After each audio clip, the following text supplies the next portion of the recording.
밖에서 바라보는 날카로운 시선 외부자들 지금 시작합니다. 같이 하는 풍문으로 들었어 외부자들 방송 시간 바뀌었단 그 말을. 네, 갑작스러운 방송 시간 변경에 많이 놀라셨죠? 예. 너무 자주 바뀌어서 이게 시간을 잘 못 찾아드시겠다 이런 분들 많으신데 이제부터는 매주 일요일 밤 9시 30분 네, 시청자 여러분들의 한 주를 함께 마무리해드리겠습니다. 자, 새로 이사한 외부자들의 집들이 첫 손님으로 반가운 분 오셨습니다. 초선 호랑이에서 셀럽 호랑이로 거듭나고 있는 더불어민주당의 강훈식 의원님 어서 오십시오. 네, 안녕하세요.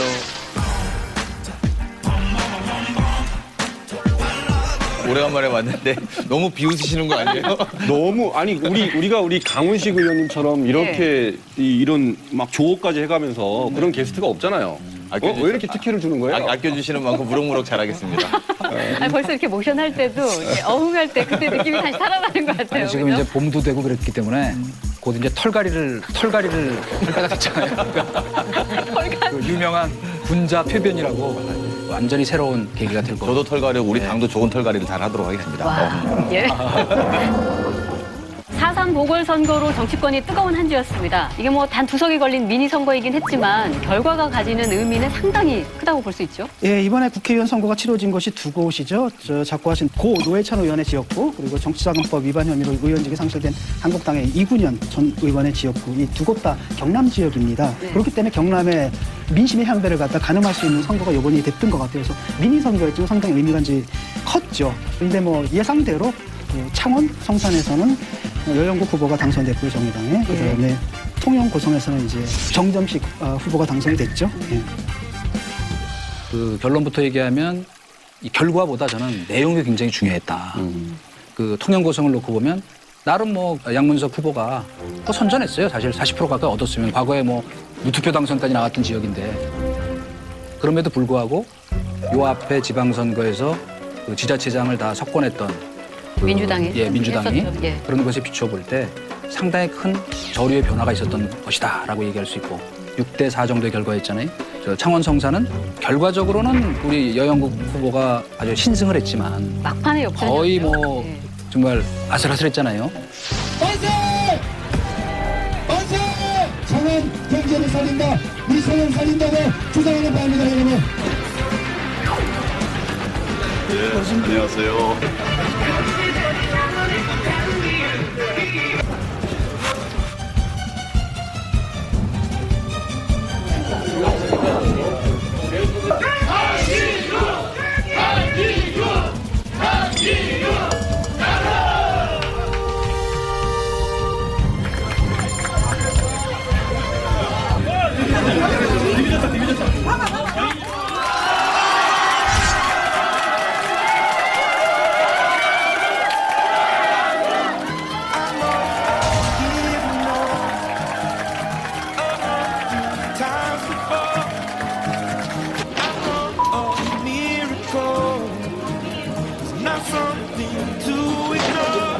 근데 처음에 당초 예상은 그래도 후보 단일화를 해서 민주당하고 정의당이 상당히 낙승을 할 거로 기대가 됐었는데 역시 청와대 대변인의 뭐 부동산 투기 논란이라든가 강요 후보자 2명 낙마라든가 이런 것이 이게 종합적으로 작용해서 이루어진 결과다. 그렇게 보면 내년 선거를 낙승하기는 그렇게 만만치 않은 국면일 것이다. 그래서 옐로우 카드를 받았다. 레드 카드는 아닌데 뭐 레드 카드는 물론 아니에요. 뭐 근데 제가 이제 창원 성산에 한번 갔었습니다.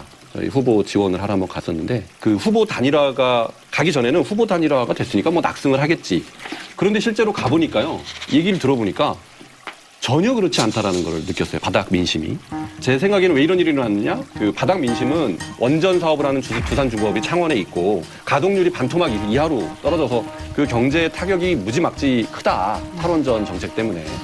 그래서 저는 자유한국당 후보가 이길 수도 있겠다라고 생각을 했는데 그 황교안 대표께서 실수를 하시고 뭐 이런 것들 때문에 막판에 500표 정도의 이제 그 변수가 그걸로 이제 저는 설명이 돼야 되는 거 아니냐라는 생각이 들고요. 예. 일단 모든 정당이 이제 절반의 성공과 절반의 패배를 했다고 좀 보는 입장인 게 정의당 같은 경우인데 사실은 노회찬 의원도 그때 이겼을 때 10.8%인가 차이로 이겼었거든요. 강기훈 후보를. 네. 그랬는데 그때도 노회찬이 나가서도 10%밖에 못 이겼었기 때문에 이번에 뭐 압승한다는 건 사실 무리한 기대였던 것 같고 두 번째로 뭐냐 상대가 누구냐라는 거예요. 그전에는 강기훈 혼자 싸웠지만 이번에 누구냐 황교안이라고 싸운 거예요. 사실은. 네. 여영국 때 황교안이 싸웠기 때문에 이건 완전히 다른 거고 또 다른 한편은 지난번 선거는 바로 뭐냐면 야당으로서 여당 심판이었는데 이번엔 사실은 누구랑 단일화를 민주당 후보랑 단일화했잖아요. 그러니까 정의당이 사실상 여당 취급을 받았던 그런 선거였고 그러니까 지형상도 상당히 불리했는데 근데 기대했던 거 저는 한 5% 정도 차이가 이게 날 거라고 생각을 했는데 그것도 확 줄었더라고요. 그래서 뭐 자유한국당이 못한 것도 아니지만 그렇다고 또 더 잘한 것도 아니다. 그래서 절반의 성공과 절반의 실패 이렇게 보고 있습니다. 저는 당의 전략기획위원장을 하고 있는데요. 네. 처음에 창원 성산을 개봉하기 시작하니까 특히 조간신문을 쓰는 기자들이 어떻게 해야 되냐. 그래서 이기긴 이긴다. 근데 우리 판단은 한 2% 정도 안쪽인 것 같더라. 네. 이렇게 이야기를 했어요. 근데 이제 결국은 그게 맞아서 다행이긴 한데 권영길 노회찬을 내던 동네에서 여영국이라고 그 동네 도의원 후보를 낸 겁니다. 그리고 상대는 강기훈 후보는 국회의원을 지냈고 황교안 후보가 붙어 다닐 정도로 거기에 숙식을 하면서 원룸까지 선거운동을, 잡아서 네, 하셨다. 원룸을 잡아서 부인까지 내려가서 같이 사는 거고 말씀대로 두산중공업으로 경제가 파탄났다라고 주장하는 그런 선거를 치렀음에도 불구하고 이기지 못했다라는 부분 한국당도 좀 잘 생각해봐야 된다 이런 문제에 대해서는 말씀을 꼭 드리고 싶고요. 그럼에도 불구하고 왜 이제 전체적으로 보면 우리가 민심의 엄중함을 알았지라고 말하면 저희는 맞다고 네. 생각하고요. 하지만 이 전체를 아주 부정적으로 해석하거나 또는 아주 긍정적으로 해석하지는 않는다 이런 말씀. 저는 왜 민주당에게 옐로우 카드냐 하면 한 번도 저 옐로우 카드 나오면 그땐 퇴장당하는 네. 네. 가능성을 엿봤다는 건 뭐냐면 PK 전반적으로 지금 요 앞에 뭐 우리가 알다시피 지방선거 때는 그야말로 민심의 태풍이 불어가지고 부울경을 거의 광역단체장까지 싹쓸이했죠. 그런데 내년 총선은 이건 뭐 내기를 해도 좋은데 저는 30%대 초반으로 대통령 지지율 갖고 할 가능성이 매우 높다 저는 이렇게 생각하거든요. 그러면 지금보다 훨씬 불리할 거 아니에요. 그러면 PK에서 과연 지난번 같은 성적을 얻어낼 수 있을까? 저는 굉장히 지금 위기다. 그러니까 그렇게 긴장하고 뭐 긴장하고. 겸허한 말씀하시는 건 예, 좋은데 예. 내부적으로 걱정이 참 많으시겠다. 자. 하나만 딱 더 보탤게요. 저는 레드 카드를 받았다. 바른미래당은 생각해요. 왜냐하면 이게 이제 시간이 갈수록 점점 더 여야의 양강 구도가 점점 강화될 가능성이 이번에 싹을 보였다는 점에서 새로운 진로 모색, 새로운 변신의 어떤 특단의 결단이 나오지 않으면 이제 존립 근거가 흔들렸다는 점에서 저는 듣기 섭섭하겠지만 레드 카드를 받았다 이렇게 생각합니다. 네. 아니 뭐 정확한 판단입니다. 동의합니다. 예. 예. 자유한국당도 좀 문제인 게 사실은 이제 황교안 대표 같은 경우에 이번에 자기가 거기 출마했어야 되거든요. 창원 성산 말씀하시는 그렇죠. 자기가 거죠? 당대표라고 하면 원내에 이제 들어가야 되잖아요. 들어갈 수 있는 굉장히 좋은 기회였는데 겁이 나서 이제 못 들어간 부분이 있는 거죠. 그 다음에 가게 선거 운동을 했는데 자기가 목숨을 걸고 했음에도 불구하고 졌단 말이에요. 여기서 뭐가 드러나냐면 이제 표의 확당성에 분명히 문제가 있구나. 사실은 여영국이다라는 거의 이름도 알려지지 않던 신이라고 붙어가지고 패배한 거거든요. 뭐 이렇게 기왕 얘기가 나왔기 때문에 그런데 황교안 대표가 여기에 안 나가서 실패했다는 거는 사실은 그건 좀 무책임한 얘기예요. 근데 명색이 대권 주자 안 된 사람이 자기 아무 연고도 없는 지역구에 나가서 한다는 거는 그거는 무모한 모험주의지 그거는 절대 정치적인 판단은 아니다. 그런 면에서는 뭐 제가 그 얘기를 하고 싶고 이렇게 하다 보니까 뭐 황교안 대표 갑자기 또 커버해 주는 것처럼 그건 그게 아니고 그 황교안 대표 나갔으면 여영국 후보 당선이 어렵지 않았겠어요? 아니 그건 뭐 해야죠. 아니 왜 욕을 하세요? 그 결과를 우리가 예단해서 그건 근데 지역 유권자에 대한 심하게 뭐 모욕이다 이거예요. 뭐 아무나 와서 깃발 꽂으면 되는데 이 양반은 창원 성산하고는 아무 관계도 없는 사람이잖아요. 그러니까 그거는 좀 무리한 얘기다 하는 걸 제가 말씀드리는 거고. 그래서 이번에 그 관전 포인트가 황교안 대표 체제로 바뀐 이후에 치른 첫 번째 선거였다는 점이 바로 이제 관전 포인트 하나인데 뭐 어떤 득실이 있을까요? 몇 점으로 평가하십니까? 저는 실제로 지금 대선 주자 지지율은 최근에 어디 나온 조사에서 보면 1위 나왔던데요. 20%대로. 그게 다인 거 아니냐라는 의구심을 이제 보수에서 가질 수밖에 없을 거다. 사실은 본인으로 인해서 많은 악재가 가려졌다라는 겁니다. 특히 축구장에 들어가서 선거운동을 할 그것도 공안검사 출신에 법무부 장관까지 지낸 분 나는 몰랐다라고 이야기하는 또다시 세모 결론을 내는 모습이라든지 저는 사실 그 장면 보면서 어떤 느낌이 좀 들었냐면요. 제가 어떤 축구 전문 해설가랑 이런 이야기 했었는데 축구장에 들어온 게 선거법 위반인지 아닌지는 나는 모르겠다. 그런데 축구하는 사람들에 대해서 이렇게 해도 된다라고 자기는 모욕을 느꼈다는 거예요. 충분히 경남FC에서 설명했거든요. 우리 충분히 막았고 충분히 말했다. 근데 본인이 못 들었다. 그게 못 들었었던 모습일까 아니면 권위적인 모습일까 이런 거고요. 또 그 해설가는 한 가지를 더 덧붙입니다. 작년까지 한국 축구가 굉장히 안 좋았대요. 근데 올해 한국 축구가 좋답니다. 좋죠. 관심도 많고. 한 번도 이전에 축구에 관심을 A매치는 거의 한 번도 만원이잖아요. 이전에 축구에 관심을 가져본 적이 있느냐 이렇게 묻더라고요. 축구에 관심도 없으면서 축구장에 온 사람들을 축구하는 선수들을 무시하는 느낌으로 그렇게 선거운동 했다는 것에 대해서 감정의 문제인 거죠. 감성의 문제인데 예, 아니, 그거는- 가서 축구를 즐기러 온 사람들 앞에서 가가 이랬을 때 흥분하지 사람들이 말고. 그거를 보고 좋아하겠냐라는 거예요. 자, 예. 그 정도의 제가 질문을 하나 할게요. 그 정도의 감각도 내가 질문 하나 할게 없는 질문. 우리 네, 네. 저희도 이제 그 선거 현장을 다녀보면 사실은 옹호하기 위해서가 아니라 이 선거법이 거의 이연령 비연령의 누더기 선거법이라서 공안 검사하기 때문에 이걸 몰랐을 리가 없다 이렇게 하는데 모를 수도 있었다. 왜냐하면 이게 너무나 복잡해요. 그리고 이 앞에도 보면 뭐 3월 16일인가 또 그 5당 대표는 또 가서 했는데 거기는 무료기 때문에 괜찮고 근데 나중에 보니까 또 거기에 절반은 또 돈 내고 들어왔다 그리고 그렇기 때문에 문제는 이 대응은 잘못했어요. 제가 보기엔 바로 그때 현장에서 말하자면 사과를 했으면 끝났어요. 근데 그걸 갖고 뭐 정치적으로 막 뭐 책임을 묻고 하는 그거는 적절치 않은 것 근데 같다. 이 부분은요. 소동대응은 잘못됐다. 이 부분은 선거법 논란 문제는 아니에요. 아니에요. 네, 선거법 가벼운 위반 경고 문제가 맞은 아니에요. 문제예요. 그래서 공안검사인데 선거법도 몰랐냐라고 하는 것은 적절한 그건 공격 프레임이야. 포인트는 아니다라고 그럼. 저는 봐요. 이게 이제 그 축구협회 내부 룰의 문제죠. 축구협회. 예? 그 규정을 위반했기 때문에 문제가 되는 거죠. 그래서 저도 이제 정치인들은요, 동네 그 축구대회 무슨 운동대회 하면 맨 거기 가서 인사하는 게 그 일이지 뭐. 일이에요. 조기 축구예요. 네. 예. 무슨 구청장배, 또 서울시장배, 뭐 하면 다 거기 가서 이 인사를 하거든요. 그래서 이제 뭐 축구인들을 무시해서 그렇게 한 거는 저는 아니다라고 보고요. 이분들이 뭘 잘못했냐면은 딱 들어가려고 했을 때 경남 FC에서 축구의 규칙을 얘기를 해준 거잖아요. 말했죠. 그걸 무시했다는 게 문제라는 그렇죠. 거예요. 네, 그렇죠. 정치권이 절대로 침범할 수 있는 시민사회 고유한 영역이 있다는 거죠. 시민사회가 정치로부터 보호받아야 할 고유한 영역이 깨졌다는 느낌을 받거든요. 거기에 대한 감각이 없었다는 게 문제고 마지막에 뭐냐면 책임을 지고 사과를 해야 되는데 그게 뭐라고 얘기하냐 우리 책임이 아니라 선관위 책임이다라고 돌렸다는 거예요. 난 그게 굉장히 잘못됐다고 보거든요. 그것도 잘못된 대응이죠. 그러면 선관위가 무슨 책임이 있어요? 선관위한테 100번 양보해서 물어봤는데 선거법이 애매하다고 치더라도 그거를 물어보는 게 검사입니다. 공안검사예요. 그런 걸 답변해주는 위치에 계신 분이었어요. 이렇게 쉽게 볼 문제만은 아니다. 이렇게 보고 아까도 그런 이야기 있었습니다만 500표 왜 졌을까요?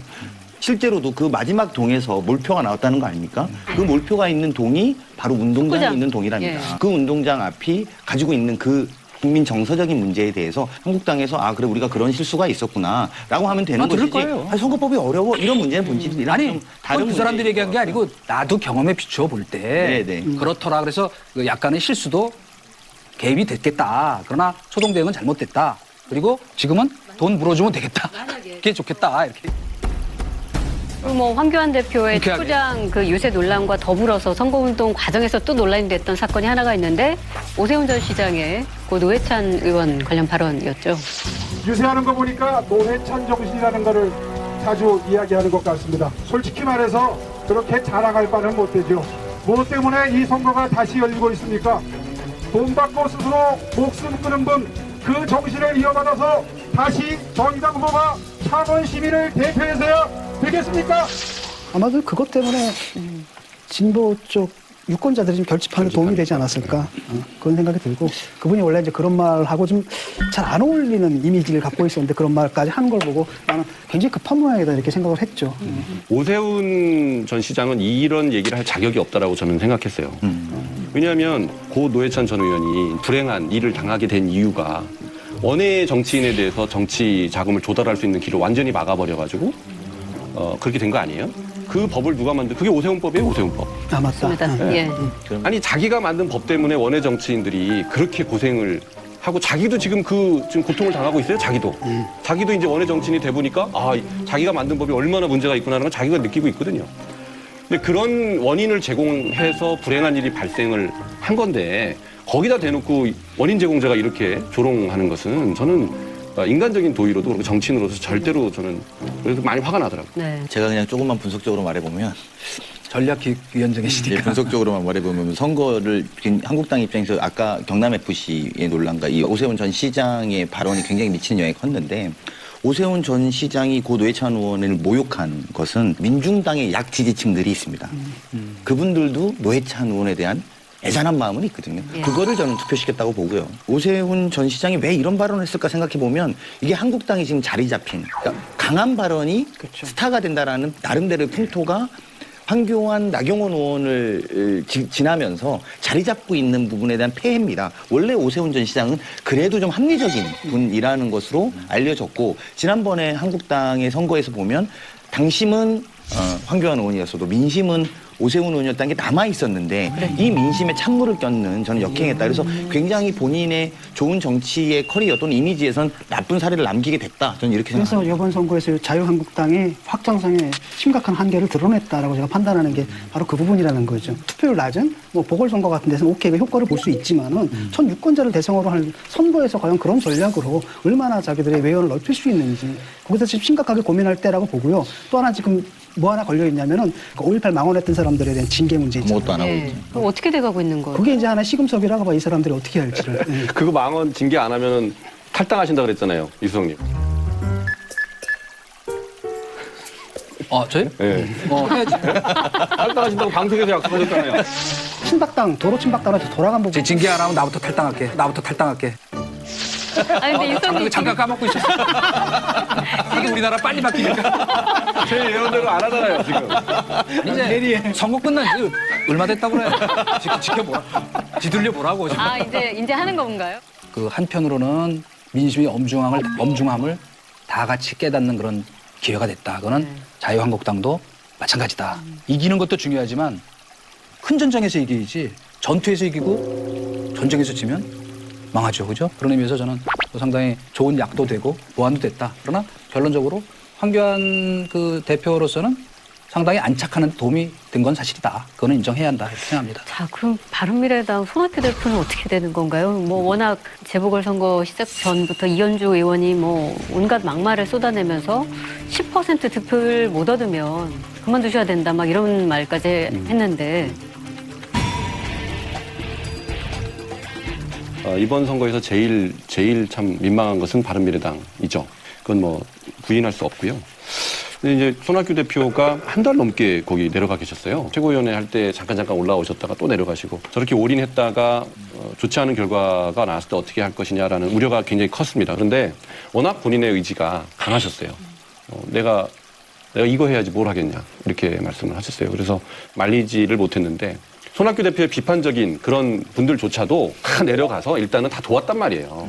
그렇게 열심히 돕고 있는 상황에서 그렇게 고춧가루를 뿌려도 유분수죠. 그건 인간적으로 도저히 저는 이해가 잘 안 됐죠. 그런데 이제 어처구니 없게도 어쨌든 그게 더 지금 힘을 발휘하게 되는 상황이 됐어요. 그래서 내부적으로는 조기전대를 해야 되느냐 또는 비대위 체제로 가야 되느냐 뭐 이런 논의가 있고요. 아마 손 대표의 리더십에는 뭐 굉장히 큰 타격이 발생한 건 움직일 수 없는 사실입니다. 우리 같은 경우에는 이제 워낙 소수 정당이고 그냥 여기서부터 뛰었기 때문에 이런 데 별로 타격을 안 받거든요. 왜냐하면 아무리 인물이 좋다 하더라도 양강 구도로 딱 잡으면 거기서 명함 하나 내밀 수 없다는 거 우리가 알아요. 그 양강 구도에 휘말린다 하더라도 우리가 그 속에서 우리 목소리를 내고 우리만의 정치적인 입장을 갖다 걸고 싸우고 낙선될 거 뻔히 아는 선거에 우리가 가는 거예요. 내 돈 들여서 내 비용 들여가지고. 우리는 이걸 미덕이라고 보거든요. 근데 이제 바른미래당만 해도 원래 아주 좋은 데 있던 분들인 것 같아요. 그러다 보니까 와가지고 아니 당대표가 거기 내려가겠다는데 본인도 알죠.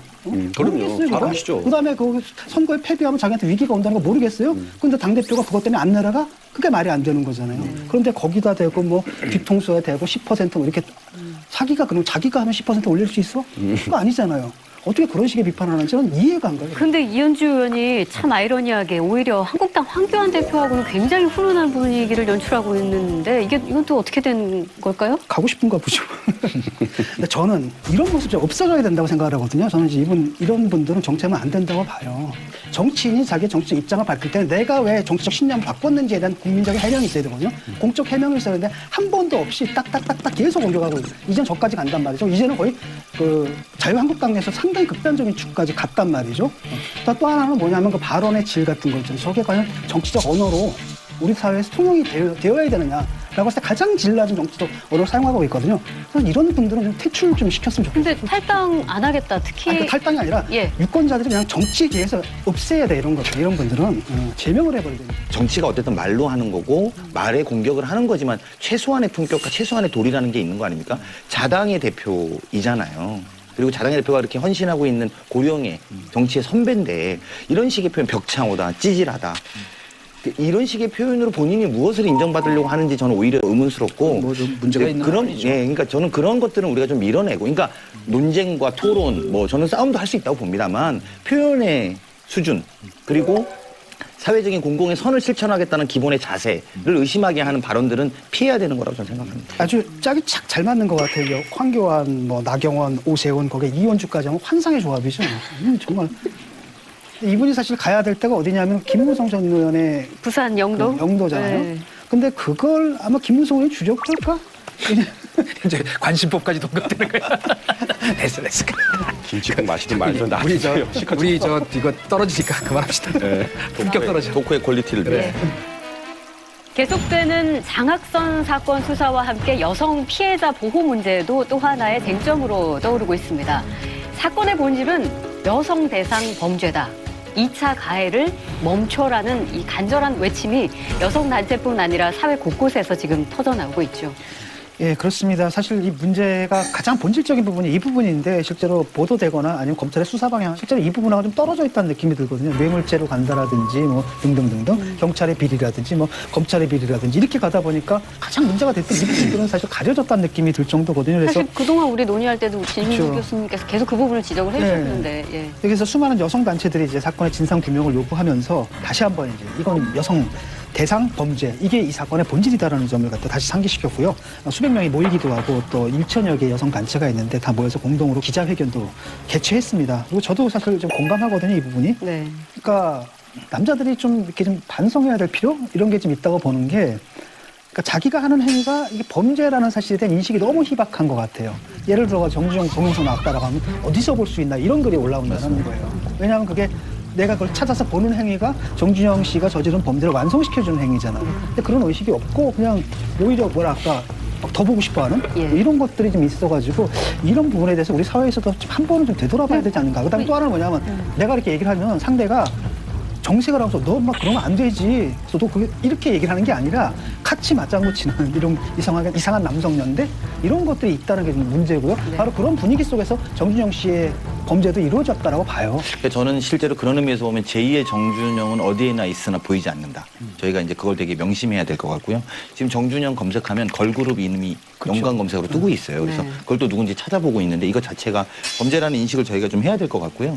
실제로 호주 같은 경우에는 이런 사례에 대해서 동영상을 배포하는 사람들이 최초에는 5년 정도의 징역을 받고요. 그게 중복 이상 되면 7년 정도의 징역을 받습니다. 그리고 48시간 이내에 이걸 삭제하게 되어 있습니다. 그러니까 그런 것들을 저희가 좀 한번 되새겨봐야 되고. 사실 이제 뭐 이런 어떤 성폭력이나 성범죄 사건이 일어났을 때 너무나 일상화되어 있다는 거죠. 그러니까 이 성에 관련된 이야기를 자기들끼리 나누면서 이제 여성의 외모를 풍평하는 것들이 굉장히 일상화되어 있고 또 범죄라는 인식이 아니라 이렇게 농담 혹은 이제 그렇죠. 그들만의 문화로 인식하게 만드는 사실 굉장히 큰 문제가 있는 것 같거든요. 나쁜 페미니스트인가 그 여성 단체에서 구호를 참 잘 냈어요. 네. 뭐라고 냈냐면 우리는 피해자가 궁금하지 않습니다 이렇게 냈거든요. 그러니까 상당히 뭐랄까 문제의 본질을 아주 정확하게 찔러주는 구호였던 것 같아요. 그 캠페인이 딱 시작되고 그거를 또 확산시키는 데 도움을 준 사람이 그 하태경 의원이에요. 그래요? 네, 하태경 의원이 그 부분을 적극적으로 피해자 찾지 맙시다. 이렇게 해서 캠페인을 또 벌렸어요. 그래서 저도 그때 굉장히 잘하고 있다라고 얘기를 방에 했었는데. 가서 저를 대신해서 칭찬해 주세요. 아, 그럴까요? 그러니까 정치인들이 이제 그런 부분에 굉장히 중요한 역할을 할 수 있겠구나라는 걸 저도 이제 그때 봤어요. 상당히 저는 중요한 역할을 했다고 봅니다. 언론이 그 부분을 보고 자제를 하고. 사실 언론에서 먼저 조심해서 보도를 했었어야 되는 부분이 있잖아요. 그렇죠. 원래 성폭력이나 성범죄 관련 기사를 쓰거나 그 보도를 할 때 가이드라인이 이미 있는데도 불구하고 속보나 단독 경쟁 때문에 사실 그거 다 가이드라인 같은 거 전혀 지켜지지 않고 있다는 사실이 사실은 굉장히 문제지 않습니까? 그러니까 언론이 이제 언론이라기보다도 일종의 그 정보를 파는 그 상품이 돼버렸잖아요, 뉴스라는 게. 이러니까 사실은 분명히 윤리적으로 문제가 된다는 거 본인들도 알 겁니다. 아는데 안 지켜지는 거죠. 그래서 추수조선 기사를 낸다라든지 이러는 건데 일단은 그 기준을 한번 보죠. 기준이 있는데 피해자의 그 신원 노출이 되지 않게 할 것. 그런데 오히려 그걸 노출시켰거든요. 원래는 또 가해 행위를 또 자극적으로 묘사하면 안 됩니다. 또 피해자에게 책임이 있다는 이런 인식. 예를 들어서 뭐 만취해서 참변이라든지 나홀로 고주라든지 뭐 이런 식으로 해가지고 마치 그게 피해자에게 잘못이 있는 것처럼 이렇게 묘사하는 거 이런 것들도 안 되는데 그런 것들이 약간의 노출이 심한 의상을 입어서 그랬다든지. 라든지 이런 식으로 가해자를 갖다가 두둔해 줄 수 있는 이런 보도라든지 이런 걸 하지 못하게 되어 있는데 그럼에도 불구하고 이제 한단 말이죠, 사실은. 그 가장 대표적인 게 윤지호 씨가 인터뷰하러 용기 있게 나와줬는데 윤지호 씨한테 가해자의 이름, 그 정치인의 이름 뭐 이런 것들을 좀 밝혀라라고 이렇게 얘기를 계속 했는데 윤지호 씨가 당신 책임질 수 있냐 이렇게 반문을 했는데 그때 바로 죄송합니다라고 거두어드리질 않고 뭐 이 안에서는 뭐 이런 식으로 얼버무렸단 말이에요. 그러니까 언론에서도 뭐 이 사건 자체에 집중한다기보다는 이걸 가지고 어떻게 그 시청률이나 아니면 뭐 특종 이런 욕심을 채울까라는 수단으로 바라본다. 뭐 방송 같으면 시청률에 목을 매는 최근의 풍토, 또 신문도 마찬가지라고 생각되는 게 최근에도 보면은 그 주류 언론조차도 장사하기 위해서 이렇게 정준영 씨 보도하면서 어느 언론에서 뭐 걸그룹이 관련돼 있다는 설이 있다 이런 식으로 무책임한 보도를 하는 그건 참 부끄러운 일인데 이런 걸 갖고 클릭 장사를 하려고 그래요. 그렇죠. 사실은 이 언론 자체 내에도 이런 이 눈에 안 보이는 마초 문화라고 할까? 내재해 있었던 게 솔직한 고백이라고 할 수밖에 없는 눈에 안 보이나요? 보이기도 하죠. 아니, 상당히. 그래서 제가 이제 지금 예를 하나 들려고 그러는 게 뭐냐면 2006년에 제가 신문사에 논설위원 을 할 때 그 유명한 여기자 성추행 사건이 생긴 거예요. 그러니까 그 당시 한나라당 사무총장이었던 최모 의원님 이제 입에 담기 어려운 부끄러운 일이 있었죠. 실제 여주인인 줄 알았다. 그렇죠. 그 사건이죠. 그런데 이제 문제는 뭐냐면 저는 논설실에 있었지만 이건 아니다. 왜냐 너무 복잡하게 생각하지 말고 당신 누이 동생이나 부인이 그런 일을 당했다고 생각해봐라. 그러니까 실제로 이슈를 제기해서 그 다음날 이제 최현희 의원 사퇴하라. 신문사에서 그렇게 된 건 처음이었어요. 그게 바로 요새 얘기하는 성인지 감수성이었는데 바로 이런 문제에 접근하는 저희 기본적 태도는 저는 뭐 이미 떠났지만 우리 언론계도 전체적으로 한번 각성하고 반성하는 그런 마음가짐이라야 한다. 저도 역시 이제 언론계에 있으면서 느꼈던 점이 하나 있는데 아마 계셨던 분들은 다 아실 거예요. 무조건 기사의 제목은 섹시하게 뽑아라라는 말을 그냥 대놓고 합니다. 그래서 저는 처음에 그 말을 들었을 때 이게 도대체 무슨 말일까? 그리고 굉장히 불편했었던 기억이 있거든요. 근데 그 제목을 섹시하게 뽑아라라는 말 속에 굉장히 여러 가지 의미가 담겨 있는 것 같은데 우리가 이제 보도의 형태들을 보면은 선정적이고 자극적인 장면들을 선호하죠. 저는 제 아내가 이제 20년차 기자인데 이전에는 정말 심각했다 그래요. 심각했죠. 근데 지금도 존재는 한답니다. 네. 존재는 한다고 하는 거고 지금도 그런 것들이 현장에서 일어난다는 게 씁쓸한데 사실 이참에 아예 그런 계기로 언론이 바라보는 그런 거를 찾는 습성에 대한 문제도 있지만 언론 자체의 문화를 바꾸는 게 먼저 선행돼야 그런 걸 찾는 습관들도 좀 조심하지 않을까 이런 생각 많이 듭니다. 사실 이제 이번에 이런 사건들이 이렇게 불거지면서 김학의 사건의 경우에는 애초에 수사기관에서부터 사건을 바라보는 시각이 좀 비뚤어져 있었다. 이런 지적들이 나오고 있더라고요. 네, 특히 이제 과거의 조사도 문제고요. 최근에 재조사했는데 재조사도 사실 또 문제가 드러나고 있습니다. 과거 조사 당시에 보면 성폭행이나 이런 피해를 받으신 분들에게 신뢰관계 동석제도라고 신뢰관계 사람이 같이 앉아서 조사를 받을 수 있게 돼 있습니다. 불안하니까. 네, 예. 불안하고 또 본인이 증언하는 게 무섭고 예. 이제 그리고 상대가 또 워낙 강한 사람이고 그래서 여동생과 동석을 하겠다고 했는데 그건 아예 안 된다. 그리고 휴대전화도 압수당하고 그러니까 마치 본인이 죄를 지는 것 같은 상황에서 조사를 받게 되는 거죠. 그리고 수사 중에 그 당시 포즈를 취해봐라. 포즈를 똑같이 해봐라. 뭐 이런 이야기 부적절한 발언이 있었다는 거고요. 그리고 3명의 피해자들이 같은 진술을 했는데 김학의의 부인에 그냥 그럼 증거불충분으로 인정됐습니다. 그게 그러면 과거만의 일이냐? 최근에 그 과거사 진상조사위원회 거기서도 피해자들한테 왜 성폭행 직후에 신고를 하지 않았냐라는 거를 이제 질책하듯이 그러니까 피해자 다움을 요구를 이게 검찰 수사 방식이 뭐 이러냐라고 문제를 제기하니까 이게 뭐가 어떠냐라는 식으로 또 반응하고 이제 이렇게 했다는 거예요. 근데 이게 지금 제가 보면 계속 반복돼 문제고요.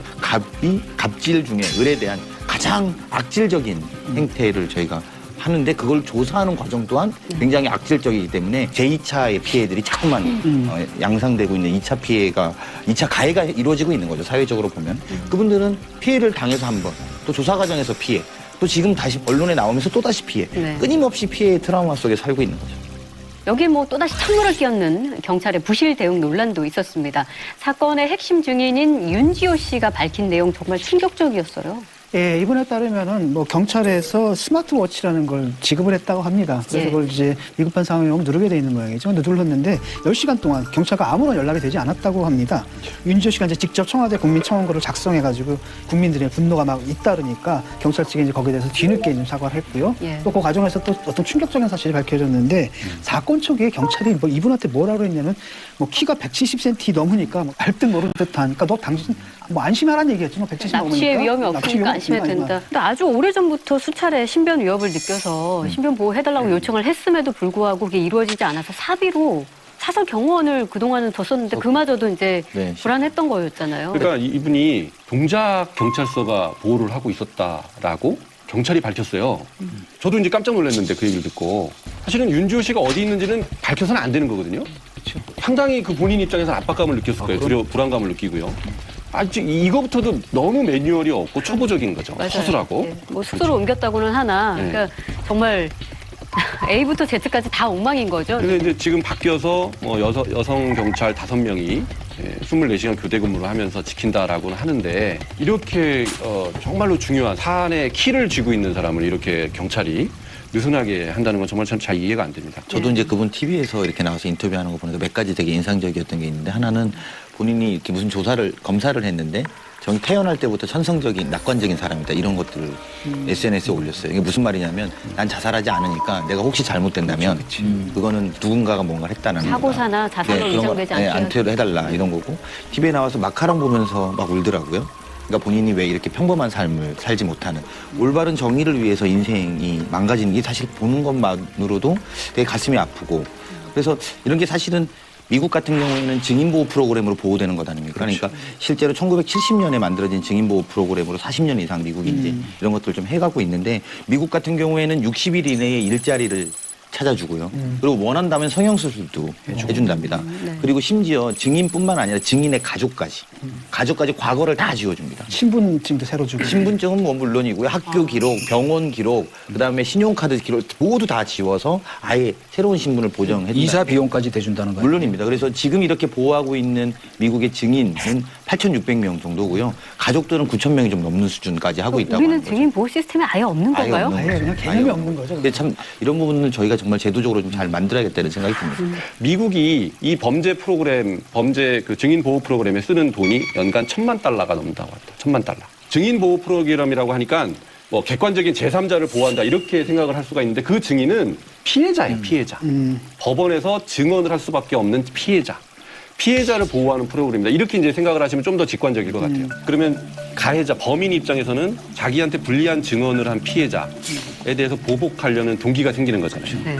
이 보복 범죄가 지금 계속 늘고 있습니다. 2014년도에 255건, 2015년도에 346건, 2016년도에도 300건이 넘고 이렇게 쭉 증가하는 추세란 말이에요. 그래서 우리나라의 그 증인 보호 프로그램, 우리가 정말 가야 될 길이 굉장히 먼 거죠. 근데 사실 그 부실했던 경찰 대응 이건 뭐 버닝썬 사건에서도 있었지 않습니까? 이건 그냥 부실한 게 아니라 그냥 아예 그냥 가해자를 싸고 돈 걸로 판단이 되거든요. 버닝썬 같은 경우에. 그러니까 이른바 버닝썬에서 물동 피해를 당한 것 같다는 신고를 여성이 했는데 경찰에 와가지고 한다는 얘기가 버닝썬은 결코 그런 데가 아닙니다. 완전은 없습니다. 이랬다는 거 어이가 아닙니까? 없어요. 또 더 나가가지고는 이제 성폭행 긴급신고도 있었는데 경찰이 왔다가 확인도 안 하고 그냥 돌아가 버렸다라는 거죠. 이건 뭐 당연히 그 업소하고 경찰 사이에 뭐가 있는 겁니까? 유착 관계를 의심할 수밖에 없는 거고 결국은 상업적이고 조직적인 성폭행에 경찰이 공범으로 같이 가담하는 예. 사실 상당히 차원이 다른 사건이었던 것 같아요. 이거는. 2014년이었죠. 김학의 사건 재수사 당시에 피해자 변호를 맡았던 박찬종 변호사도 피해자에 대한 인권 침해를 멈추라면서 목소리를 높이고 있습니다. 그래서 오늘 직접 전화를 연결해서 인터뷰를 한번 진행을 해볼까 합니다.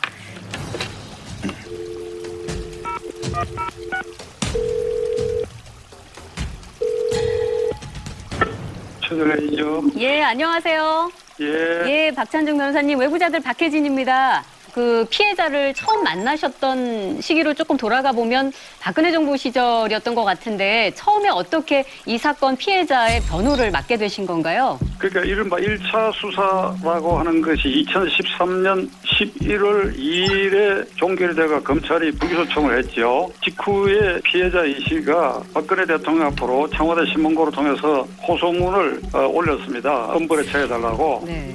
탄원을 했는데 6개월 동안 강간무소식이었어요. 그 아버지 되는 이가 제 측근하고 잘 알게 돼가지고 다시 고소를 해야 되겠는데 좀 도와달라. 그래서 제가 고소 대리인이 됐던 겁니다.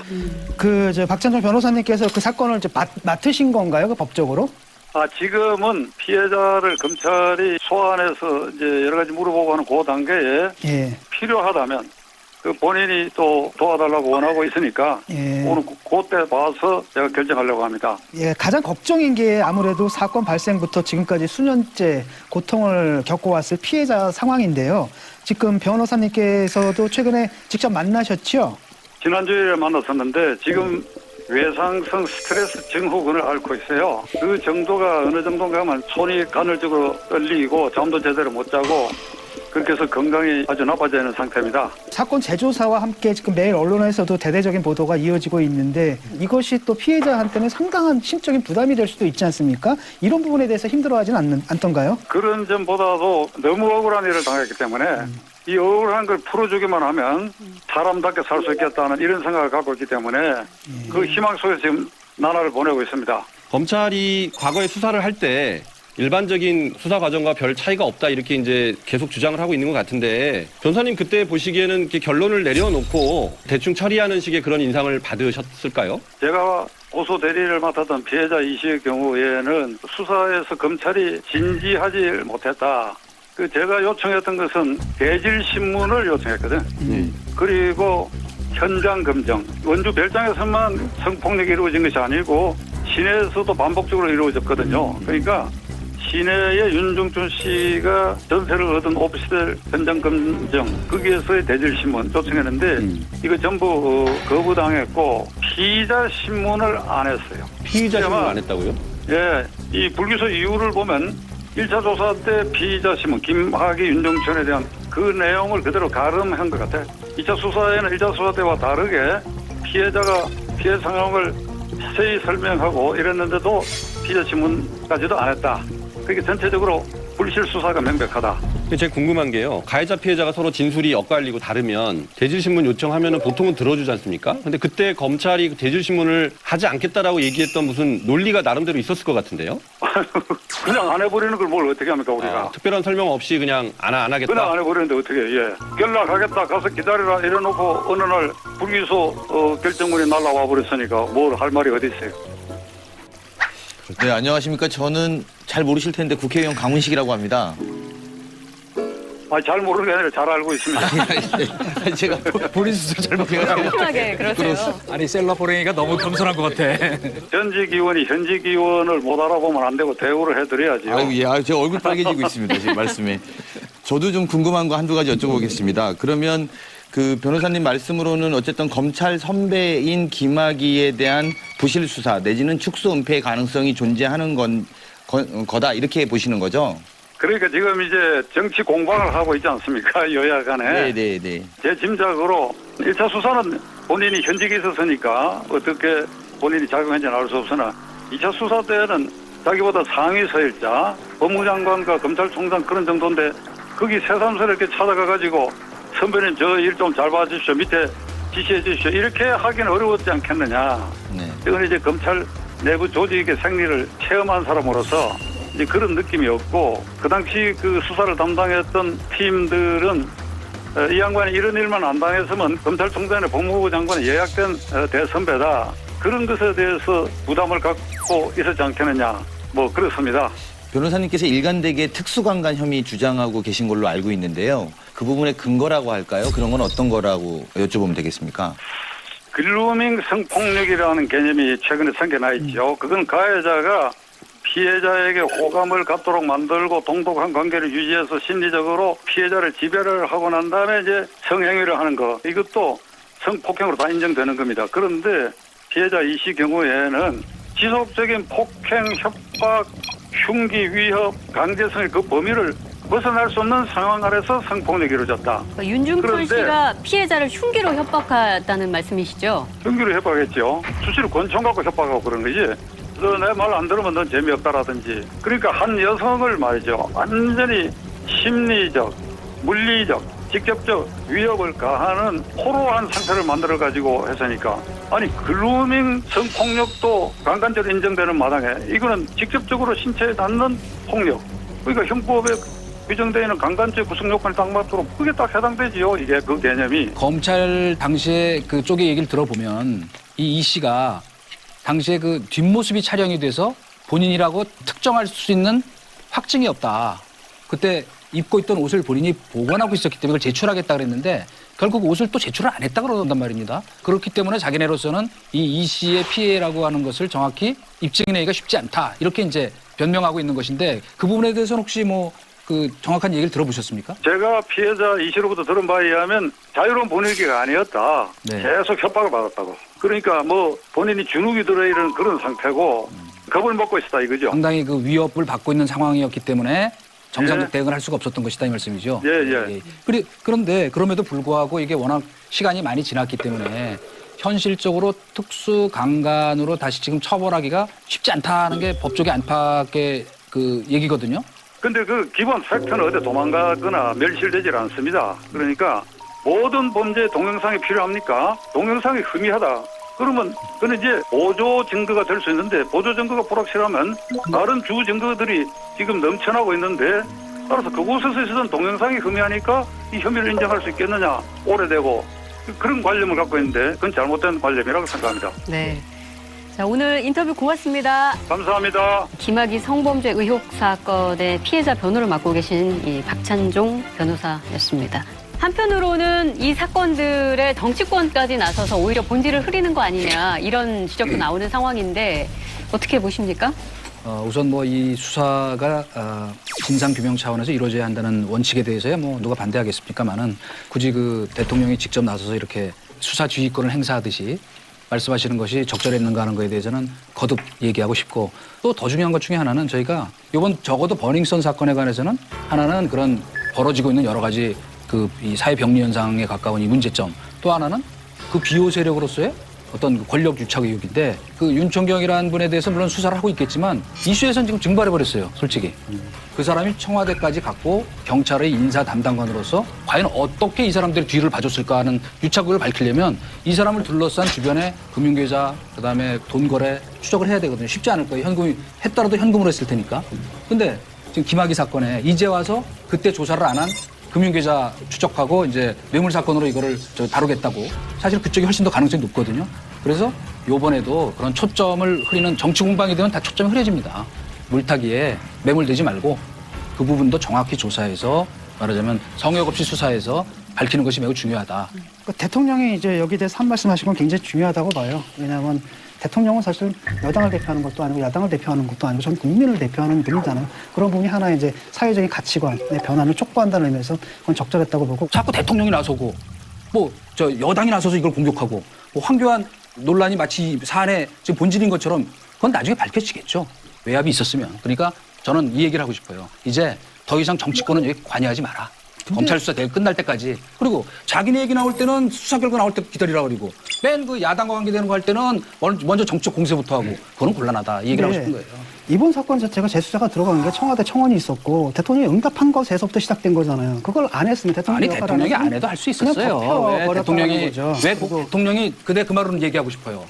왜 대한민국이 뭐든지 대통령이 나서야 되는 나라예요? 이게 언제부터? 이건 사안 자체가 굉장히 중요한 거고 덮여버렸고. 아니 이거보다 더 중요한 사안도 많아요. 저는 아니, 관점을 좀 바꿔서 권력에 의해서 법무장관이나 이 사안 저 사안에 나서기 좋아하는 조국 수석이 해도 충분한 거예요. 권력이 두 가지가 있는 것 같아요. 아까 말씀하신 것처럼 실제로 이게 이제 바뀐 세상에 대한 기준으로 볼 수 있는 정도의 심각한 문제라는 것도 하나 있고요. 두 번째는 말씀하신 것처럼 법무장관이 과거에 검찰이 조사했던 걸 부정해야 되는 어떤 위험성 그리고 또는 행안부 장관이 과거에 경찰이 했던 조사에 대해서 부정하는 부담은 저는 있었을 거라고 봅니다. 그런 면에서 보면 어쩌면 최종의 의사결정권자인 대통령께서 사회적인 분위기를 새롭게 만들고 또 그런 부담들을 안아주는 효과도 저는 있었다고 보거든요. 그래서 이것 자체가 왜 대통령이 말했는가가 중요한 게 아니라 오히려 대통령이 말하는 시대가 왔다. 이런 문제에 대해서 저는 이렇게 봐야 되는 거 아닌가. 대통령이 말해야 되죠. 오히려 그걸 갖다 정치적 관점에서 해석해가지고 이상하게 꼬는 것 자체가 사안의 본질을 왜곡시키는 일이라고 좀 보고요. 박영선 장관 같은 경우는 좀 약간 물론 이제 본인이 직접 얘기한 건 아니지만은 그런 논란이 될 소지는 있는 거죠. 굳이 그 사건에서 법사위원장으로서 일을 좀 제대로 못한 것 같다 이런 생각 안 듭니까? 제가 김학의 차관이 임명되기 며칠 전에 제가 황교안 법무부 장관을 따로 뵙자고 해서 황교안 법무장관님께 황교안 법무부 장관 앞에서 제가 동영상을 봤는데 몹시 심각하기 때문에 그 야당 대표 아닙니까? 그분의 이름을 굳이 거론할 필요가 있었는가? 본인의 인사청문회에서. 좀 다른 맥락에서 얘기가 됐으면 좋지 않았을까라는 느낌이 있는 거고. 물론 이제 시작은 이용주 의원의 질문에 그렇죠. 답에서 나온 거긴 하지만 그러니까 두 번째로는 이제 그 나경원 그 원내대표 같은 경우인데 이분 같은 경우에는 김학의 재수사 결정을 반발을 했거든요. 김학의 사건에 관련해서 재수사를 권고했습니다. 사실상 박상도 의원의 입을 막기 위한 공수처를 밀어붙이기 위한 인사청문회를 덮고 하노이 회담 결렬 등의 이것은 일타 사피를 노린다 이렇게 보입니다.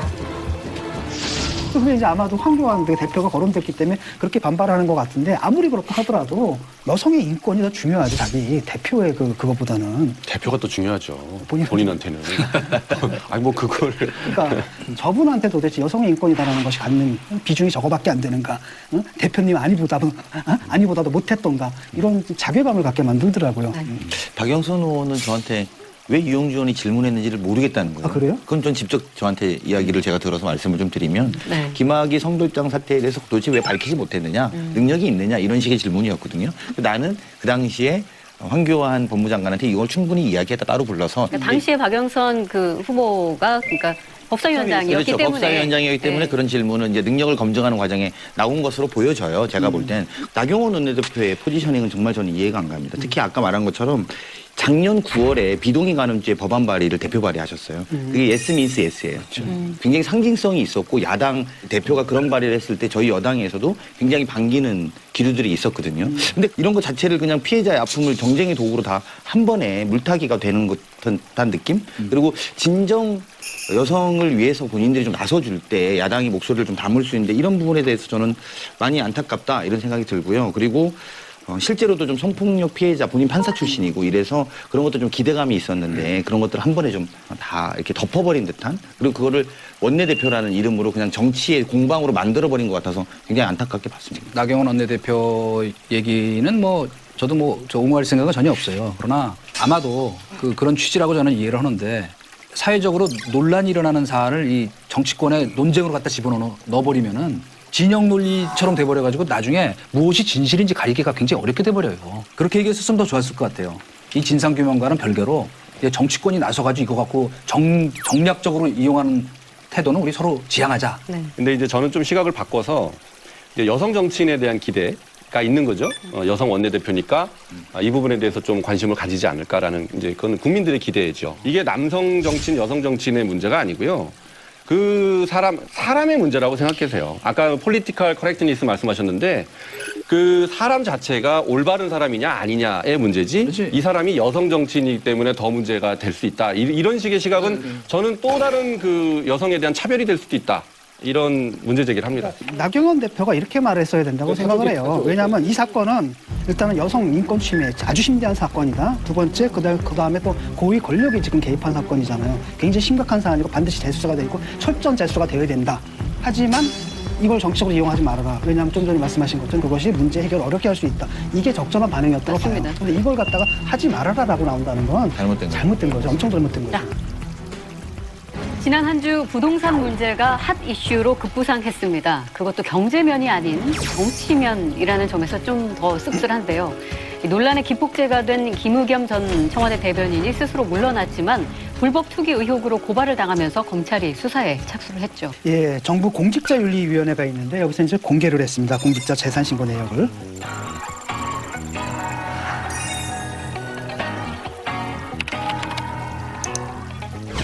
작년이죠. 2018년 7월 서울 흑석동 소재에 25억짜리 2층짜리 건물을 매입한 것으로 나타났습니다. 근데 거기가 또 흑석 뉴타운 9구역이라 그래요. 이른바 노른자 지역이라고 합니다.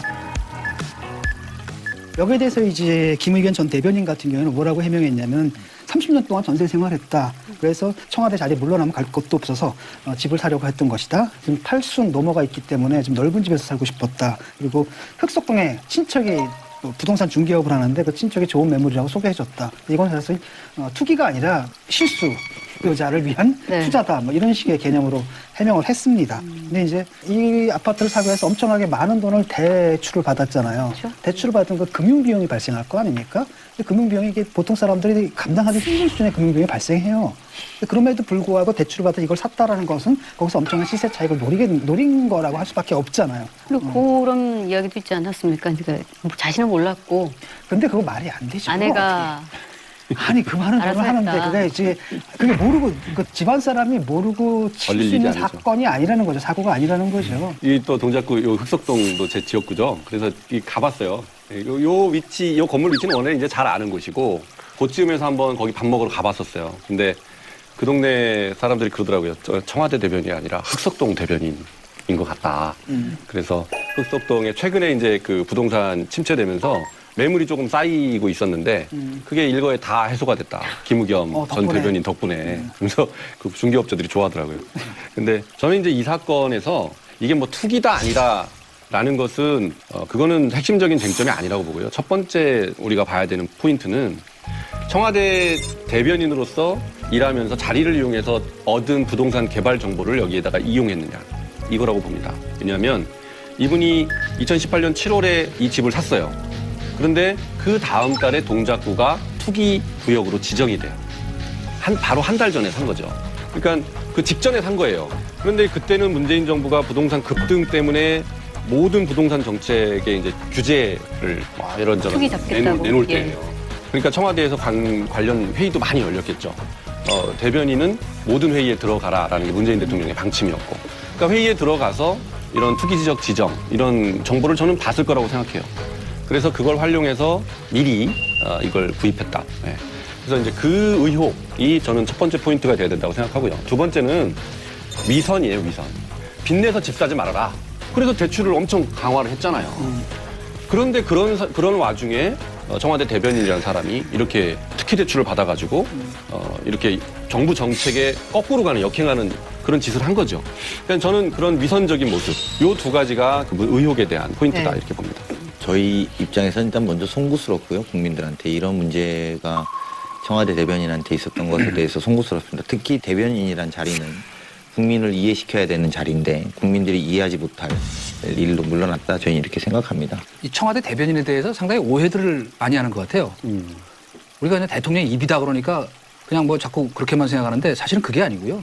정권의 DNA를 상징하는 사람이에요. 거창하게 얘기하면. 그래서 그 2000년에 조지 W 부시가 에리 플라이셔라는 대변인을 임명하면서 뭐라 그랬냐면 당신은 미국의 얼굴이라 그랬다고. 그건 그 책에 나와요. 대변인이라는 우리 번역서에도. 그러니까 정권이 쉽게 얘기하면 투기와의 전쟁을 한창 벌이고 있는데 다 하지 말라는 것만 골라서 한 거 아니에요, 지금. 그죠?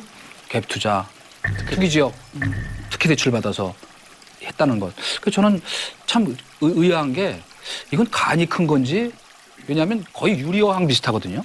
다른 사람도 아닌 대변인이라는 자리는 모든 사람이 지켜본다고 국민이 지켜보고 그렇죠. 언동을 다 그런 의미에서 본다면 그 새로 인선할 때는 시간이 좀 늦더라도 안팎의 공감이 좀 있는 후임을 잘 선정했으면 하는 생각입니다. 김 전 대변인의 특혜 대출 의혹이 추가로 제기가 된 상황입니다. 은행 대출 서류를 조작한 거 아니냐 이런 주장이 나오니까 금감원에서 실태 파악에 지금 나서기로 한 거죠. 처음에 그 김우겸 전 대변인 대출 문제가 불거졌을 때는 그냥 이 정도였어요. 집에서 되게 먼 지점에서 은행 지점에서 돈을 빌렸네. 왜 그랬을까? 보니까 은행 지점장이 고등학교 후배라네. 뭐가 좀 이상할 수도 있겠다. 그래서 이제 이걸 조사를 했는데 역시나 굉장히 석연치 않은 점들이 계속 발견되고 있습니다. 그러니까 이걸 자영업자 대출로 받았다는 거예요. 근데 자영업자 대출을 받기 위해서는 자영업자의 매출로 이자를 감당할 수 있느냐 이거를 이제 판단을 하는데 은행에서 이게 상가가 4개만 있을 때는 월 275만 원 임대료가 나오기 때문에 10억이 아니라 이제 5억 정도밖에 안 된다는 거예요. 이거를 풀리기 위해서 점포를 10개, 상가가 10개다 이렇게 임대료를 525만 원으로 부풀린 다음에 대출 금액을 10억 2천만 원으로 이렇게 했다는 겁니다. 그래서 이거를 은행 측 반박도 있죠. 건물 지하 1층하고 옥탑방, 창고, 사무실 뭐 이런 거를 미래 임대소득으로 보고 계산했다 이렇게 얘기를 하는데요. 부동산 전문가들에 의하면 상가 10개는 도저히 뽑을 수 없는 구조라는 거예요. 그래서 대출 과정에 특히 대출 또는 부정 대출 이런 것들이 앞으로 더 드러날 가능성이 있다고 봅니다. 일단 뭐 금감원이 이 부분에 대해 조사한다고 하니까요. 네. 그리고 이제 또 많은 부분에 의혹이 있다라는 부분에 대해서는 오히려 이제 자리는 물러났기 때문에 오히려 더 편안한 마음으로 진실을 밝혀서 본인의 입장이 있다면 입장을 충분히 소명해야 될 문제라고 보고요. 국민들의 입장에서도 어쨌든 이 문제에 대해서 의혹은 밝히는 게 중요하다고 저는 봅니다. 네. 더 이상의 덧붙일 말씀 없으신가요? 네. 제작진이 병든 호랑이 같은 목소리라고. 유구무원. 할 말이 별로 없어요. 이건 진짜로. 유구무원이야. 아니, 이게 정말 잘못한 거야. 이렇게 하면 안 돼. 이거는 저희 같은 공직자들은 다 투명하거든요. 그리고 나는 이게 이해가 안 가는 게 이거는 대통령한테 큰 누란 말이에요. 그 말 해요 지금.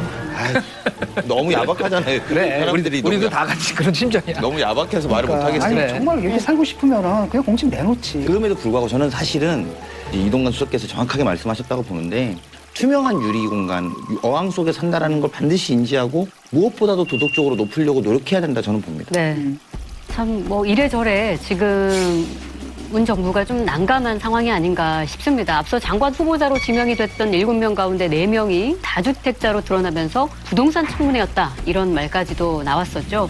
그래서 여권 내에서도 이게 좀 우려의 목소리들이 상당히 많이 있었다고 하던데 의원님께서도 좀 쓴소리 좀 많이 하셨다고요.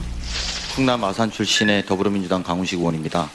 최근에 딸에게 증여를 하신 거죠? 네, 맞습니다. 증여는 장관이 되실 것 같기 때문에 그런 이야기를 듣고 나서 하신 겁니까? 이제 뭐 늘 고민해왔다고 말씀을 드렸고요. 이제 후보자로서 좀 떳떳하기 위해서. 이거는 잘못된 것 같습니다. 제 생각에. 예. 평소의 소신대로라면 굳이 이런 논란이 있기 전에 처리를 했거나 아니면 아예 갖고 있고 이 자리에서 이후에 처리를 하겠다라고 말하는 것이 맞지 청문회를 준비하는 과정에서 딸에게 증여했다 이런 것들이 국민들에게는 감정적으로 잘 납득되지 않는 모습입니다. 동의하십니까? 네, 반성하고 있습니다. 아니 많이 한 건 아닌데 이제 여당이 하니까 더 도드라져 보였을 거라고 네, 용기 있게 보였어요. 네. 근데 저는 좀 안타까운 것은 최종 후보자의 경우에 국토위의 최종 후보자의 경우에 사실은 박근혜 정부에서 차관까지 하신 분이고 20년 된 집, 15년 된 집 뭐 이렇게 또 하나 이제 최근에 세종시에 얻은 집 이런 건 문제가 아닌데 제가 정말 이해가 안 가서 이해가 안 간다고 지적한 지점은 그 20년 된 분당의 집을 딸한테 증여하고 네. 증여한 다음에 본인이 거기다 돈을 내고 월세로 살고 있다. 이건 국민의 눈높이로는 이해가 안 가죠. 그게 세금을 내는데 좀 싸게 먹힐지는 모르지만 그 부분은 지적을 했고요. 근데 최종 후보자 개인의 자체는 사실은 뭐 이 정부에서도 인정할 만한 능력을 갖고 있는 분이라고 저는 개인적으로 생각은 합니다. 그리고 노조까지 이례적으로 이제 칭찬을 했는데요. 아까 말한 것처럼 그런 부분에 대한 이해되지 않음 그리고 그런 국민 정서를 전달한 것이고 또 하나는 뭐 그것 가지고도 최종 후보자 자체가 막 논란으로 확 커지지는 않았습니다. 근데 어쨌든 김의겸 대변인 건이 또 미친 파장도 왜냐하면 형평성의 측면들도 고려할 수 밖에 없을 거거든요. 그래서 그런 것들이 동시에 진행된 것 아닌가 저는 이렇게 생각합니다. 그래서 본인이 결론은 자진 사퇴할 수밖에 없지 않았을까 저는 이렇게 생각이 듭니다. 어쨌건 지금 그 선생님이 해서 절대 안 되는 짓이 있잖아요. 시험지를 빼돌린다든지 성적을 조작한다든지 이건 안 되는 거잖아요. 그걸 떠나서도 꼼수 중에도 꼼수 중이었고 본인이 그 전에 정리를 좀 하셨어야 됐다. 그래서 이분은 혹시 장관할 생각이 없었던 분 아닌가? 저는 그렇게밖에 생각이 안 아니 들던데. 저는 그 부분은 약간 생각이 다른 그래요? 게 사실은 굳이 그 전에 정리하는 것도 우습죠. 사실은 그대로 와서 나 세 채가 있습니다. 네. 그리고 이번에 장관이 되고 나서 팔겠습니다. 김현미 장관이 2채였습니다. 그때 이제 한 채 이상 갖지 말아라고 했었는데 바로 팔았단 말입니다. 예. 그러면 이해가 될 겁니다. 어쨌든. 어쨌든 꼼수가 문제였죠. 그 꼼수 중이야. 청문회를 준비하는 그때쯤 그리고 본인이 후보자라고 된다고 알려진 그 지점에 이제 그런 것들이 국민들이 왜 그럴까? 우리나라의 국토부 장관은 왜 그렇게 장관 청문회 앞두고 그랬을까라는 부분에 오히려 이해가 안 되는 있었던 거죠. 거죠. 예. 100번 양보해서 많은 지금 그 다주택자로 거론된 분들이 뭐 국회의원들도 마찬가지일 거예요. 현실적으로 그 세종시에 가서 근무를 해야 되니까 전세를 들면 2년마다 또 옮겨야 되잖아요. 그러니까 분양을 받아놓고 여긴 기존에 있던 것들 뭐 처분하기 어려우니까 시간 걸렸다. 이해가 가는데 문제는 이분 같은 경우에 15년 동안 저 잠실에 있는 아파트는 거주를 하지 않았잖아요. 그러면 게다가 그게 전세 낀 그렇죠. 이른바 갭투자 그러니까 아무리 논란이 생각해도 있었던 부분이고. 지금 이 정부가 추진하는 방향에 어쨌건 걸림돌이 되는 이런 부분들이 있는 분을 별다른 문제의식 없이 검증을 통과시켰다는 것 그리고 나서 잘못된지 잘 몰랐다는 식의 해명을 해서 더 국민들 분노를 키운 그거는 좀 문제가 있었다 이렇게 생각이 돼요. 김우겸 전 대변인의 부동산 문제가 불거진 계기가 바로 고위공직자들의 재산이 공개됐기 때문입니다. 그래서 정치인과 부동산 문제 좀 따져보죠.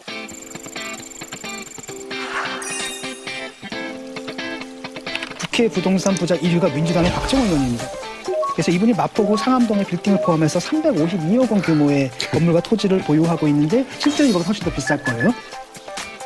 이분이 강남 박정어학원 원장 출신이거든요. 아무래도 강남에서 이제 학원을 했기 때문에 굉장히 큰 돈을 버신 것 같고요. 또 2위가 자유한국당의 김세현 의원이고요.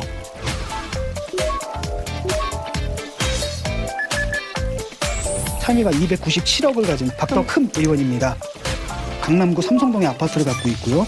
송파구에 아파트를 갖고 있고요. 충북 옥천에 아파트를 갖고 있고요. 경기도 가평에는 단독주택을 소유하고 계시며 또 건설사 대표 출신이라서 땅도 참 많아가지고 뭐 94개 정도로 갖고 계시다고 합니다. 와닿지가 않는 규모네요. 아니 이 돈 다 어떻게 쓰고 죽어요? 걱정하지 마세요. 극과 극의 하위 순위를 굳이 짚어보자면 말씀하지 마십시오. 저는 반대입니다. 이런 구체적인 액수를 이야기하는 건 반대입니다. 오케이. 송갑석 더불어민주당 의원이요. 1,000만 원 규모의 건물을 보유하고 있고 그리고 바로 위에 강훈식 의원인데 액수는 제가 말씀드리지 않겠습니다. 그리고 바로 위에 강훈식 의원인데 액수는 제가 말씀드리지 않겠습니다. 저는 이 부분에 대해서 저나 저희 가족들 생각이 좀 달라서 또 아직은 별 그런 의지가 없는 편이. 그러면 건물을 소유하고 있는 건 아니고 없어요. 그러면 이게 그 잘못된 기사네요. 기사가. 보증금을 건물에 이렇게 포함되어 있는 그렇게. 사실 월급쟁이들로서는 정말 꿈도 꿀 수 없는 액수이거든요. 이번에 그 한국당 박덕흠 의원이 후보자를 막 질타를 하지 않았습니까? 문재인 정부 국토부 정책과는 정반대의 길을 걸어오셨다고 하는데 그 점에 대해서 국민들이 많이 실망하고 계십니다. 그리고 또 저 민경호 의원 같은 경우에도 청와대 대변인의 창가 투자를 강하게 비판하셨는데 이분도 인천에 전셋집 두고 강남에 아파트 2채 갖고 계시거든요. 문제는 뭐냐면 이분들이 지금 국토위 소속이잖아요. 그러니까요. 이해 충돌 아닙니까? 이거 사실 이거? 이해충돌 방지법도 우리가 정확하게 엄격하게 적용하는 게 옳죠. 네. 그리고 이런 상황이면 국토위에 오지 못하시는 그렇죠. 상황이 그렇게 되는 했었어야 되는 거죠. 네. 네. 근데 이제 그 다주택자 현황을 보니까 국회의원의 40.5%가 다주택자다 이런 통계가 있어요.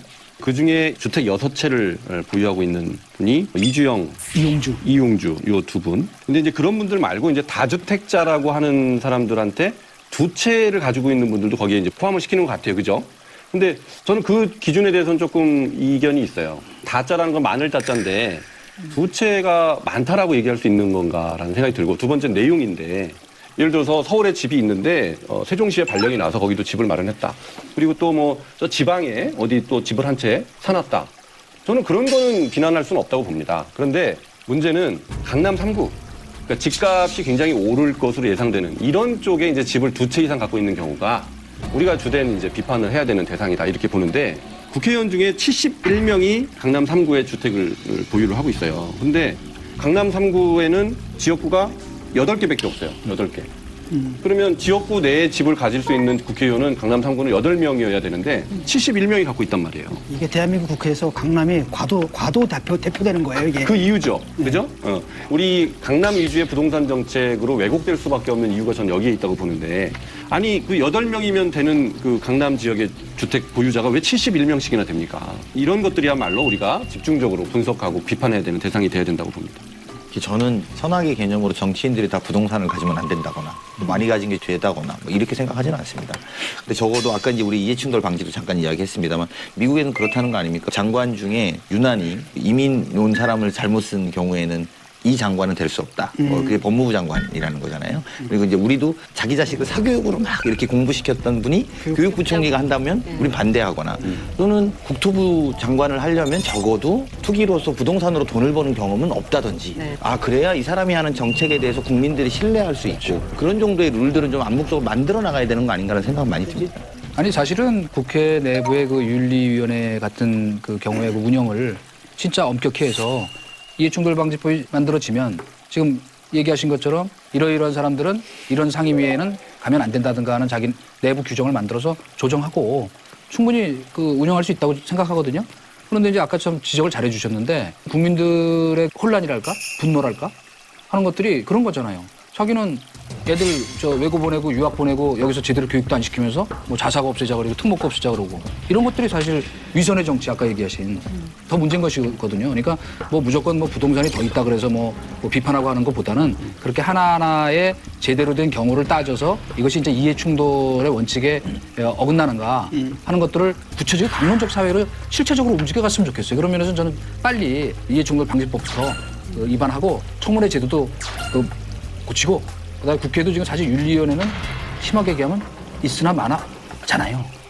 그러니까 그것도 제대로 운영을 해서 진짜 윤리심사 해가지고 잘못된 사람은 미국처럼 국회의장이 불러내가지고 저 1시간 동안 서 있게 하는 벌도 주고 뭐 이런 게 자꾸 축적이 돼가야 되지 않을까. 뭐 맨날 똑같은 얘기 쳇바퀴처럼 정권 몇 번씩 바뀌어도 반복되는 이거는 차제 진짜 바꿔야 된다고 생각해 우리 저 문재인 정부가. 정부로서는 굉장히 곤혹스럽지만 이 기준을 늦추면 안 됩니다. 이렇게 돼야지 다음에 이제 정치할 사람들, 관료를 꿈꾸는 이런 그렇죠. 분들이 평소에 관리를 할 거잖아요. 그러니까 아프더라도 그 정부에서 이걸 갖다 너무 엄살 부리지 말고 그냥 아프게 맞는 것도 나쁘지 않다고 봐요. 우리 셀럽 호랑이 이번 주부터 몇 시에 나가는지 아시죠? 네, 9시 반. 일요일 날 9시 반. 일요일 9시 반. 네. 잠시 병든 호랑이 목소리를 들려주시긴 했습니다만 오늘은 어떠셨습니까? 얼마 전에 재보궐선거가 끝났는데 호랑이라는 민심의 등에 탄 여당의 마음입니다. 무섭고 두렵습니다. 무겁게 받아들이고 더 잘할 수 있는 정말 좋은 초선 호랑이가 더 노력하겠습니다. 네. 그거 한번 해주세요. 아, 수고하셨습니다.